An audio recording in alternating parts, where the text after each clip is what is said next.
Come on, Mallory. I made a mistake. But now you don't have a date for Friday night. So I don't have a date for this. Her idea was for Dad to come up with it. Anyway. Did you really know all the weird facts about Family Ties? Or are there surprises you never heard? These facts shaped how the show mirrored real 1980s families, from dinner table politics to the clash of parents and kids. But what truths were hidden behind the laughter, and why do they still matter now? When Family Ties first started casting, Michael J. Fox was not the sure bet you might assume. Today, he is remembered as the heart of the series. But back then, the network executives had serious doubts. They thought he was too short, too youthful looking, and one executive even said his face would not look good on lunchboxes. Imagine hearing that as a young actor, being told your career might not survive because you did not fit into a marketing plan. Fox was not an obvious leading man by television standards, but he had something more important: charisma and timing. He auditioned for the part of Alex P. Keaton and brought an energy that made the character come alive. The producers saw it, but the executives resisted. It took persistent lobbying and creative arguments to convince NBC that he was the right choice. In the end, they took the risk, and it paid off beyond anyone's imagination. Fox's performance not only defined the show, but helped define an entire decade of television. Looking back, it is strange to think the show almost passed him by. Without Michael J. Fox as Alex, Family Ties might have faded into obscurity instead of becoming a cultural landmark. By the mid-1980s, Michael J. Fox had become a television star on Family Ties, but then came a new challenge: balancing that with the role of a lifetime in Back to the Future. The schedules did not match, so Fox found himself in an impossible situation. He would film Family Ties during the day, then rush to the movie set at night, often working into the early hours of the morning. He barely slept, living on adrenaline and determination. For weeks, he survived this punishing routine, memorizing sitcom lines while also preparing for blockbuster movie scenes. Most actors could not have managed it, but Fox somehow did, and the results spoke for themselves. Back to the Future became a massive hit, and Family Ties only grew stronger with his rising fame. Few people realized just how exhausting that period of his life was, or how close it came to overwhelming him. Watching those episodes today, it is incredible to think that the young man delivering flawless comedic timing was also sprinting across Los Angeles to shoot one of the most beloved films of all time.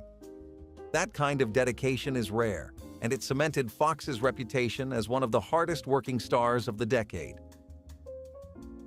When Tom Hanks appeared on Family Ties, audiences expected lighthearted fun from a rising movie star. Instead, they got one of the most serious and shocking episodes of the entire series. Hanks played Uncle Ned, Stephen Keaton's younger brother, who struggled with alcoholism. In a time when sitcoms usually avoided such heavy subjects, this was a daring move. The episode did not play his drinking for laughs. It showed the damage it caused to himself and those around him. Viewers were stunned, both by the seriousness of the script and by Hanks's performance, which was raw and emotional. For a family comedy, this was unusual territory. Yet it worked, because Family Ties had always been willing to explore the clash between ideals and reality. The decision to give Uncle Ned a drinking problem reflected the broader 1980s conversation about addiction and personal responsibility. For Tom Hanks, it was another chance to show his dramatic depth, long before he became one of Hollywood's most respected actors. Today, that guest role stands out as one of the boldest moments in the series, proving that Family Ties was never afraid to tackle uncomfortable truths, even when it surprised its audience. Another storyline that shocked fans came when Alex P. Keaton developed an addiction to diet pills. At first, the episode seemed like it might play out as a typical comedy misunderstanding, but soon it became clear that the show was dealing with something darker. Alex, desperate to stay on top of his studies and extracurriculars, began taking stimulants to keep himself going. What started as a quick fix spiraled into dependency, with the show portraying the physical and emotional toll. For a sitcom in the early 1980s, this was unusually serious material. It was not about cheap laughs, it was about showing the risks of pressure and ambition. Viewers saw Alex at his most vulnerable, unraveling under the weight of his own expectations. The storyline resonated with teenagers who recognized the stress of school and with parents who worried about the choices their kids might make. It was one of those very special episodes that defined the era, but Family Ties gave it extra weight by putting its most beloved character at the center. Instead of ignoring the issue, the show leaned into it, making sure the message hit home. It remains one of the most memorable and unsettling chapters in the series. Sometimes the weirdest facts about a show are also the sweetest. The romance between Alex and Ellen on Family Ties was not just good acting, it was real chemistry. Ellen, played by Tracy Pollan, was introduced as a love interest in Season 4. On screen, their relationship captured the awkwardness and excitement of young love. Off-screen, Fox and Pollan were falling for each other in real life. What started as scripted kisses and staged arguments slowly turned into something genuine. Their connection was so strong that even the crew noticed the difference between acting and reality. After the show, Fox and Pollan continued their relationship, eventually getting married in 1988. It is rare for a television romance to translate into a lifelong partnership, but theirs did, and it began right there on the set of Family Ties. For fans, this adds a whole new layer to rewatching those episodes. You're not just seeing Alex and Ellen, you're witnessing the early days of one of Hollywood's most enduring marriages. That is a fact most viewers never realized at the time, but it makes the show feel even more special today. Family Ties might feel like it was destined to be a hit, but the truth is, the show came dangerously close to cancellation in its early days.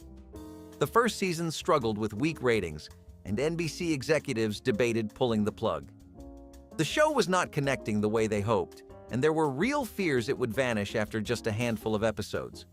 But then Michael J. Fox's performance as Alex began to stand out. Audiences connected with his sharp wit, his conservative views clashing with his liberal parents, and his relentless ambition. Slowly, ratings climbed. The network realized they had something special, and instead of canceling, they doubled down. That gamble turned Family Ties into one of NBC's biggest successes of the decade. It is strange to think how close the series came to disappearing before it even had a chance to find its footing.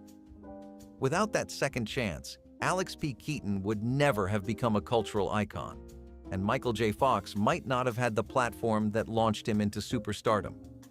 Sometimes television history hinges on a single decision, and this was one of them. Every great sitcom needs a theme song, and Family Ties had one that stuck in people's heads for years. Without Us was the name of the tune, and it was sung by real-life music legends Johnny Mathis and Denise Williams. The duet was warm, romantic, and instantly memorable, setting the tone for each episode. Unlike many sitcom songs that were light or silly, this one was heartfelt, emphasizing love and togetherness. Fans still hum it decades later, proof of how deeply it connected. The choice of Mathis and Williams gave the song a richness that few shows could match. It was not just background music, it became part of the show's identity. Families would gather in front of the television, hear that opening melody, and know it was time for 30 minutes of laughter and reflection. Theme songs may not seem important, but in the 80s, they were often the glue that held a show in people's memories. For Family Ties, Without Us was more than a theme. It was a promise that despite differences and arguments, love tied everything together. That emotional core made the show stand out, and the song remains one of its most lasting legacies. When the Keaton parents were first imagined, Stephen and Elise were not supposed to be the laid-back former hippies we came to love. Early drafts had them written as much stricter, more traditional authority figures. But the writers realized that dynamic would not reflect the cultural divide they wanted to explore. By softening them into ex-hippies who carried their 1960s ideals into the 1980s, the show created a richer contrast with Alex's buttoned-up conservatism. Stephen's work at a public television station and Elise's career as an architect highlighted their values, while their parenting style emphasized openness and compassion. This shift made the family unique, balancing generational tensions with warmth.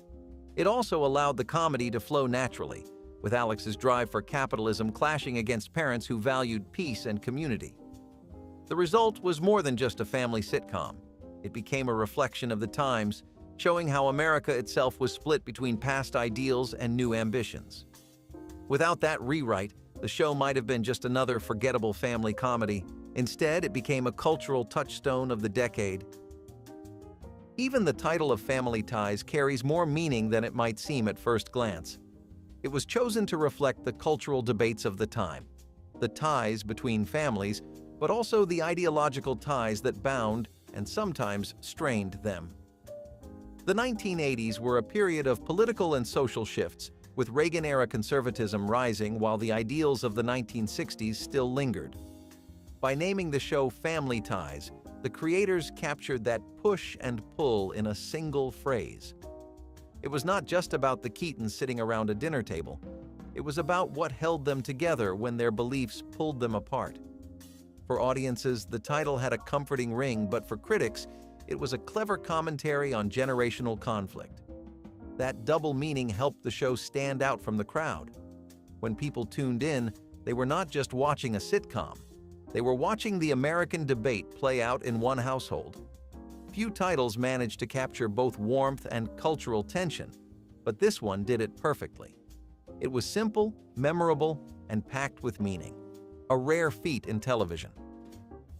Alex P. Keaton's suit and tie became one of the most iconic costumes in television history. It was not just clothing, it was character design. The crisp jackets, neatly knotted ties, and conservative style told the audience everything they needed to know about Alex before he even opened his mouth.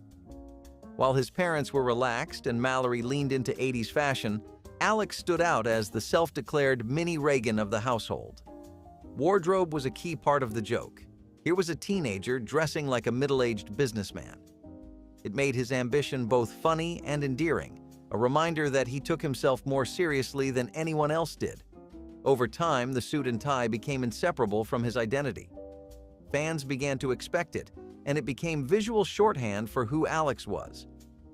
That simple choice of costume helped turn him into a cultural icon, representing a new kind of teenage character on television, one obsessed with politics, business, and personal success. In hindsight, the wardrobe was genius, reinforcing the themes of the show while making Alex unforgettable. Justine Bateman's casting as Mallory Keaton was almost instantaneous.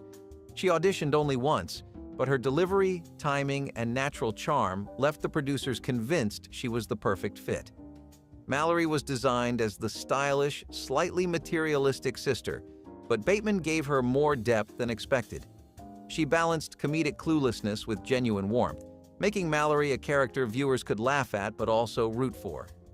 In fact, her ability to embody a teenager who cared more about fashion than grades helped shape the family dynamic, contrasting perfectly with Alex's ambition and Jennifer's blunt honesty. Casting directors often spend weeks or months debating actors, but in Bateman's case, the choice was obvious. Her performance helped Mallory become one of the most recognizable sitcom characters of the decade, and her chemistry with the rest of the cast made the Keaton family believable. Sometimes the right person just walks into the room, and that was exactly what happened with Justine Bateman. Tina Yothers was only 9 years old when she joined Family Ties as Jennifer Keaton. Casting a child that young in such a pivotal role was a gamble, but her confidence and natural delivery made her a standout. Jennifer was witty, sarcastic, and often the voice of reason despite being the youngest sibling. Yothers gave her a presence that balanced out Alex's seriousness and Mallory's lightheartedness. The dynamic worked because she never played Jennifer as overly precocious. She felt like a real kid living in a complicated family. Off-screen, the cast often treated her like their little sister, which strengthened the authenticity of their bond on screen. Starting so young also meant that audiences watched Yothers grow up before their eyes, from child actor to teenager. For viewers, that created an extra layer of connection. Jennifer may not have been the star of the show, but Tina Yothers gave her a unique voice that was essential to the Keaton family dynamic. Nick Moore, Mallory's leather-jacketed boyfriend, was never meant to stick around for long. Originally, the plan was for him to be a one-note rebel who would disappear after a few episodes. But audiences loved him. His odd mix of tough guy exterior and goofy, sensitive personality turned him into a fan favorite. Scott Valentine's portrayal made Nick both hilarious and strangely endearing. Instead of being a quick fling for Mallory, he became a recurring presence, showing up season after season. For the writers, Nick was a gift. They could use him for comic relief while also exploring Mallory's growth. It is rare for a short-term character to evolve into a central figure, but Nick Moore pulled it off. What started as a temporary storyline became one of the show's most memorable romances, proving that sometimes the audience decides who stays. Mallory Keaton's reputation as a bit of an airhead was not entirely the writer's idea. Network executives pushed for her to be sillier and more superficial, believing it would add laughs. Justine Bateman reportedly resisted the push, feeling that Mallory deserved more nuance. Over time, the character settled into a balance. Yes, she loved shopping and fashion, but she also showed kindness, loyalty, and determination. The airhead persona became a comedic tool, but Bateman's subtle performance kept Mallory from being reduced to a punchline. Instead of mocking her, the show used her quirks to highlight the contrast between siblings: Alex the overachiever, Jennifer the truth-teller, and Mallory the dreamer. Viewers connected with her because she was flawed but relatable. The fact that her character evolved beyond the network's original vision is a testament to Bateman's instincts. Without her influence, Mallory might have been a flat stereotype instead of the memorable sister fans still adore. The Keaton house became a character of its own, but sharp-eyed fans noticed something strange. The set was constantly being rearranged. Furniture would shift, decorations would change, and layouts were tweaked from season to season. Some fans even joked that the Keatons must have had a furniture obsession, since no two seasons ever looked quite the same. The constant changes became a hidden Easter egg for loyal viewers who loved spotting the subtle differences. This was partly due to practical filming needs. The crew had to adjust the set to accommodate cameras and lighting. But it also reflected the show's growth. As the family evolved, so did their home. These subtle changes helped keep the environment fresh, even if most viewers could not pinpoint what felt different. The living room, with its iconic couch and staircase, was always central, but everything around it was fair game. In many ways, the evolving set mirrored real family life. Homes change as kids grow, parents adjust, and life moves forward. It was a quiet detail that added authenticity to a sitcom that prided itself on mixing comedy with real-life resonance. During the 1980s, nuclear fears were part of daily life, and Family Ties did not ignore that reality. One memorable episode featured Jennifer grappling with a deep fear of nuclear war. It was not played for laughs. Instead, it highlighted the very real anxieties kids carried during the Cold War. The episode struck a nerve because classrooms at the time were still running duck and cover drills.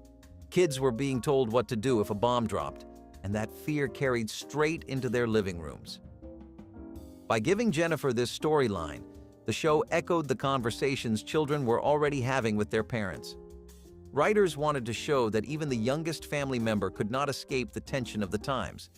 The episode was praised for giving Jennifer a spotlight and for taking children's fears seriously instead of dismissing them.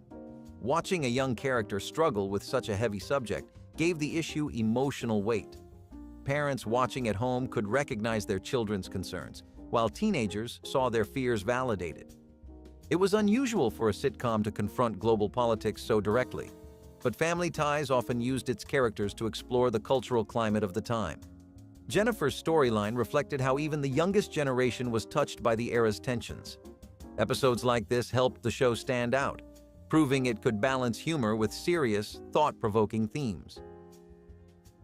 Stephen Keaton's job as a PBS station manager might have seemed like a minor detail, but it was actually central to the show's themes.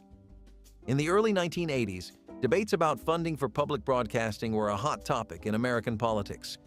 Stephen's career reflected his values as a liberal ex-hippie who believed in education and public service. Many viewers at the time were watching these debates play out in Congress, making Stephen's work feel instantly relevant. PBS itself had become a lightning rod in culture wars, seen as either essential to democracy or a drain on taxpayer money. By placing Steven in the middle of that world, the writers tied his job directly to the national conversation. It gave him credibility as a character whose ideals shaped his parenting and outlook on life. His job also stood as a constant reminder that the Keatons lived by principle, not profit, which contrasted sharply with Alex. It also contrasted sharply with Alex's obsession with wealth and success, setting up countless clashes between father and son. Viewers at the time would have recognized the cultural debate woven into the character's career choice. The writers used Steven's job not just as background, but as a symbol of the ideological divide running through the family and through the country itself. For a sitcom, it was an unusually sharp piece of social commentary disguised as family comedy. Nick Moore's popularity eventually led to an attempted spin-off called The Art of Being Nick. The pilot aired as a special, exploring his life outside the Keaton household. Fans were curious, and the show had potential, but NBC ultimately decided not to move forward. The spin-off leaned heavily on Nick's charm, showing how he navigated the world with his unique blend of street smarts and cluelessness. Scott Valentine's performance was praised, but critics questioned whether the character could carry a series on his own. In the end, NBC passed, but fans who saw the pilot still remember it as a fun what if. The single episode showed Nick in New York City, navigating art classes and eccentric neighbors. While it drew decent attention, network executives felt it lacked the broad appeal to survive as a series. Still, the fact that Nick nearly headlined his own series speaks volumes about how beloved he was. Rarely does a side character inspire enough enthusiasm to warrant a spin-off, but Nick managed it. The Art of Being. Nick remains a quirky footnote in television history, a reminder of how Family Ties unexpectedly produced one of the most iconic boyfriends in sitcom lore.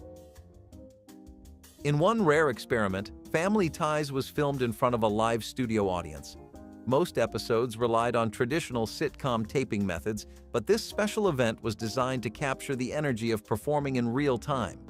It gave the actors a chance to feed off immediate audience reactions, much like theater. For the cast, it was a chance to step out of the usual rhythm of stop and start filming. The laughs and gasps happened in the moment, making the timing feel sharper and the dialogue more alive. It was an experience that reminded the cast why sitcoms had originally been tied so closely to live performance. Michael J. Fox, in particular, thrived under the pressure, landing lines with razor-sharp timing as the laughter rolled in. The audience's energy created a rhythm that made the episode feel more alive than usual. For viewers, it felt different, fresher, more spontaneous and full of genuine laughs. Not every sitcom dared to try this, but Family Ties pulled it off, reminding fans that television was as much about performance as it was about story. It remains one of the show's most unusual experiments, remembered for breaking format while still staying true to its heart. Filming a sitcom might look easy on screen, but behind the scenes, it could be grueling. Family Ties was notorious for long tapings that stretched late into the night. Scripts were often rewritten on the spot, forcing actors to adapt quickly. The process could leave the cast drained, but it also pushed them to discover new ways to land jokes under pressure. Crew members remembered the exhaustion, but they also recalled the pride when an episode came together after hours of retakes. For Michael J. Fox especially, balancing these demands with his movie career became a test of endurance few actors could have survived. The studio audience sometimes left before filming wrapped, leaving the cast performing to half-empty stands. These exhausting schedules tested everyone, but they also forged resilience and camaraderie among the actors. Scenes might be filmed multiple times until they felt just right, leaving the cast exhausted. Michael J. Fox, balancing his rising movie career, sometimes worked on fumes. Even the younger cast members like Tina Yothers felt the pressure of marathon shoots. For all the laughs the show delivered, the reality was a tough grind. Those long nights were part of the reason the performances felt so sharp. The cast had to earn every moment of comedy. Mallory and Jennifer Keaton may have been sisters, but fans who watched closely noticed something unusual. They rarely carried storylines together. Instead, episodes tended to pair Alex with either Mallory or Jennifer, while the two sisters were often left in separate arcs. Writers later admitted this was not intentional neglect, but rather a struggle to balance their characters. Mallory was written as the stylish, sometimes naive teenager, while Jennifer was sharp, sarcastic, and the voice of reason. Together, they could have created an interesting dynamic, but the challenge was keeping both relevant in a family already dominated by Alex's strong personality. Mallory's comedy often came from her cluelessness about school or relationships, while Jennifer's wit worked best in smaller doses, often as quick one-liners or reactions. When placed in the same storyline, their differences sometimes clashed awkwardly, leaving one sister overshadowed. For the writers, the easier choice was to keep them apart. Justine Bateman and Tina Yothers both delivered strong performances, but the focus of Family Ties was always shifting toward Alex, which meant fewer opportunities for sibling-centered stories. Looking back, it feels like a missed opportunity, since episodes exploring their relationship could have deepened the family dynamic. Still, the moments we do see Mallory and Jennifer together are memorable, usually filled with playful teasing or a rare moment of sisterly bonding. In a show about generational clashes and political arguments, the sisters sometimes felt underused, but their presence was still essential to the warmth of the Keaton household. Alex P. Keaton quickly became the star of Family Ties, but his character did not come out of thin air. The creators have admitted that he was loosely inspired by real people, young conservatives rising to prominence during the Reagan era. In the early 1980s, there was a visible cultural shift happening in America. Children of liberal parents who had marched for peace and civil rights in the 1960s were now rebelling in the opposite direction, idolizing Ronald Reagan, Wall Street, and free market ideals. Alex captured that shift perfectly. He was ambitious, sarcastic, and unapologetically driven by money and politics. To audiences, he was both funny and fascinating, a teenager who dressed like a middle-aged banker and argued like a politician. Michael J. Fox's performance amplified those qualities, making Alex a character who stood out in every scene. Viewers could laugh at his arrogance while still admiring his determination. For parents watching, he felt familiar, like the son or daughter who suddenly embraced views completely opposite to their own. For teenagers, he represented a new kind of independence, one rooted not in rebellion through counterculture, but in embracing authority and capitalism. Alex was more than just a sitcom character. He was a cultural reflection, a mirror held up to the American household of the 1980s. That inspiration helped Family Ties resonate far beyond its comedy, turning it into one of the sharpest family portraits television had ever produced. Family Ties lasted for 7 full seasons, an impressive run in the competitive landscape of the 1980s television. Premiering in 1982, the show grew steadily in popularity until it became one of NBC's flagship sitcoms. Each season reflected the cultural climate of the time, shifting between lighthearted family humor and more serious explorations of social and political issues. By the time it ended in 1989, the world had changed. Ronald Reagan had left office, George Bush was stepping in, and America was on the cusp of a new decade.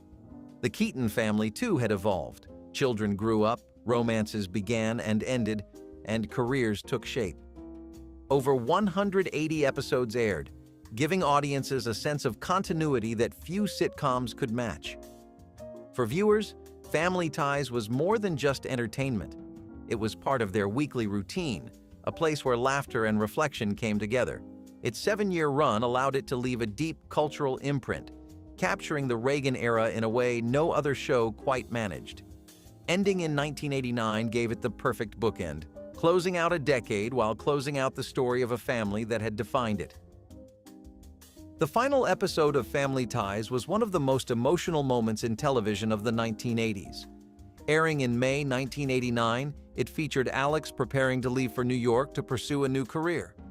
The story mirrored Michael J. Fox's own journey as he was stepping fully into film roles and moving beyond the sitcom that had made him famous. The goodbye was heartfelt, with each family member reflecting on what Alex meant to them. For parents Stephen and Elise, it was the bittersweet moment of letting their ambitious son go. For Mallory and Jennifer, it was a recognition that the brother who had always dominated their lives was stepping into adulthood. The tone of the finale was both celebratory and sad, filled with tears, but also pride. Fans watching at home felt that same mix of emotions, as if they too were saying goodbye to a family they had grown up with. Unlike many sitcoms that end abruptly, Family Ties gave its characters closure. It showed that life moves forward, children grow up, and families adapt. The final hug between Alex and his parents remains one of the most iconic images of the series, a perfect ending to a show that was always about more than laughs. After its finale, Family Ties did not disappear. It thrived in syndication. Reruns became a staple of afternoon and late-night programming throughout the 1990s and even into the 2000s. For a new generation of viewers, it was their first introduction to the Keaton family. Syndication allowed the show to reach audiences who may have missed it during its original run, and its themes still felt relevant. The generational clashes, the humor rooted in family love, and the cultural reflections of the 1980s translated well beyond their time. NBC and production companies benefited enormously as reruns turned the show into a consistent source of revenue. But for fans, the value was simpler. It meant they could revisit a beloved family again and again. The lasting appeal of Family Ties in syndication cemented its status as one of NBC's most successful sitcoms. It joined the ranks of shows like Cheers and The Cosby Show as a cultural mainstay that lived far beyond its original air dates. Even today, the show remains a symbol of 1980s television, remembered for its heart, humor, and ability to reflect the world of its time. If these weird Family Ties facts brought back memories or gave you a surprise, share your own favorite moment in the comments. Tap like to keep the nostalgia alive, and subscribe so you can sit down with us for the next story worth remembering.